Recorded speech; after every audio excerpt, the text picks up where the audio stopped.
So with the 4 points, what I'm looking for as far as insights go are as follows. I want the insight to open the problem. We land a problem, a clean problem statement, and the insight just opens it a little bit and provides an escape route.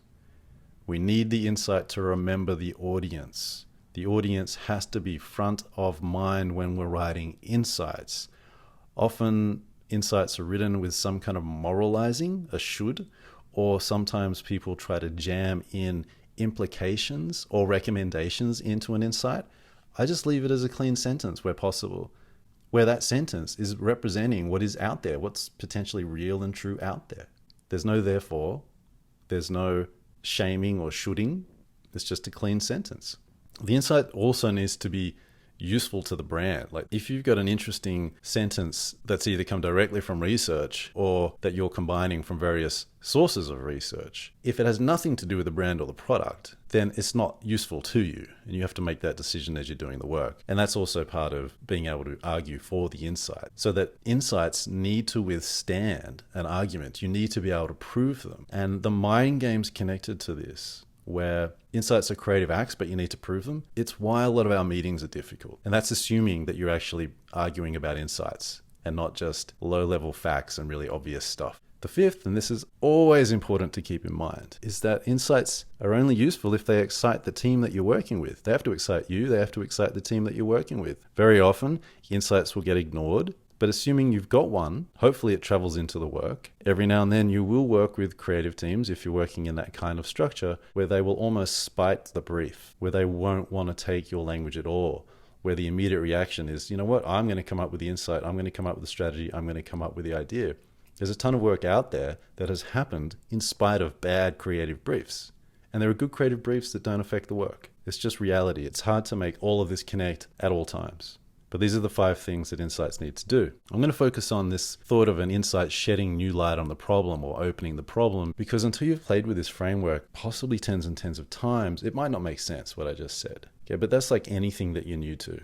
If you've not cooked much before, looking at an oven is really confusing, even if you follow the instructions. This is more complicated than an oven in some ways, what we're doing, and it's naturally going to be confusing, but I want to explain with 5 examples what it means to, quote unquote, open the problem. So here's an example with cornflakes.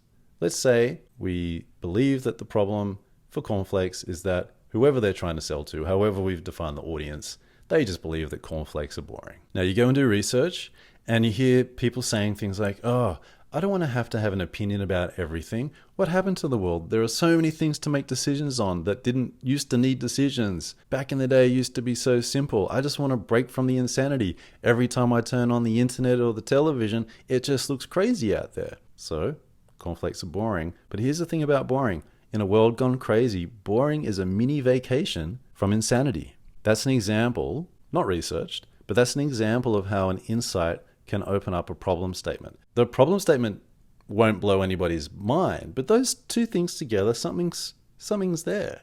And if you wanted to be really provocative, cornflakes would never do this, but if you wanted to be really provocative, that could probably lead to an idea called let it burn. And it's just people eating cornflakes as the world burns around them. And so I know I'm using dramatic examples. They're the ones that come to mind because I allow myself to play there without editing. And I think it's really important. For what it's worth, I think there's a lot of really important stuff that's happening in the world right now that some people might think is leading to this sense of craziness and insanity.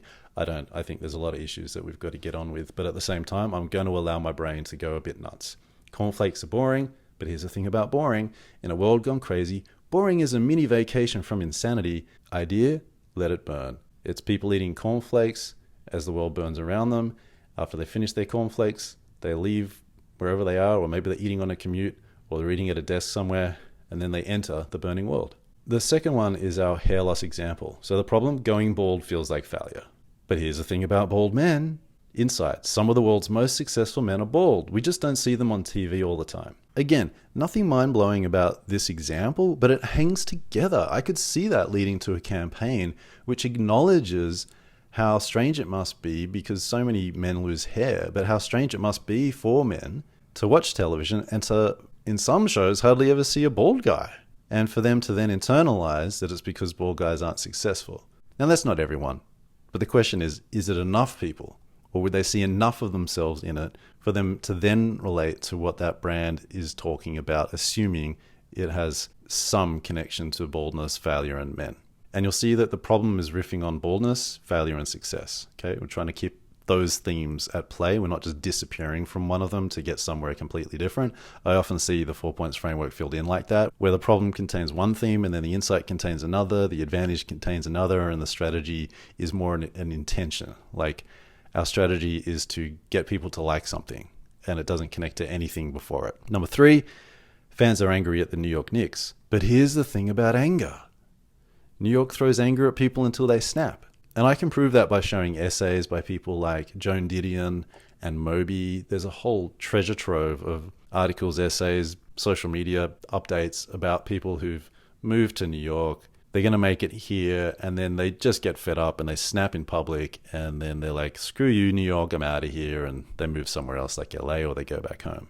There's enough there to play with. 4, people shop at Plaid Pantry when they're up to no good. So that might keep some people out, depending on how we define the audience. But here's the thing about shopping when you're up to no good. You want to shop where people you know won't be looking over your shoulder when you're up to no good, right? That's what you want. These sentences are long, they need work, but this hangs together.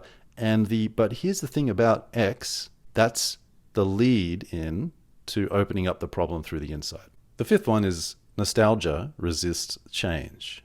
Let's say you've done research and you're talking to people about some kind of change. Look, it could be to do with their hamburgers, it could be the political system, and you find that people of a particular type or age or location, they're like, I don't want to change. I love how things used to be. I don't even like things now, and I certainly don't want to follow through on this change because I won't like them in the future. I like how they used to be. And then, in your mind at least, you say, but here's the thing about nostalgia. The past was messed up. It was never as good as your memory pretends. And that's the way to talk back to your own nostalgia. There's nothing wrong with enjoying memories and enjoying history. But if you catch yourself spending your life in nostalgia to avoid the present and to definitely avoid the future, chances are you could pick up a history book, or chances are you could recall a few memories where you're like, yeah, it wasn't that good. Often our memories are not expert at history. Our memories rewrite history constantly. That's a fact. So there are 5 examples of how a simple problem statement, hopefully informed by research, can get opened up by an insight. The insight will shed new light on that problem by bringing that theme through and helping us see the theme that we were playing with differently.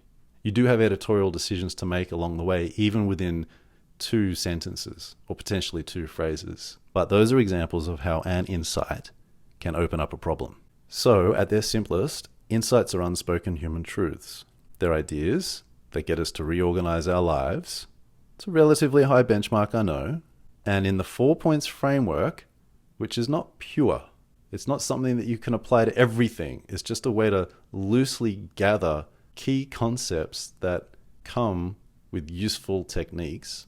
But in the 4 points, the insight is an unspoken human truth that sheds new light on the problem. It opens up the problem.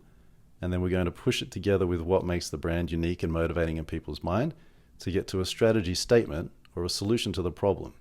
But the next few classes will focus very much on insights, what they are, what they aren't, more on how they feel and how they happen. And we'll play with various techniques to write them, and we'll explore a few questions to find them.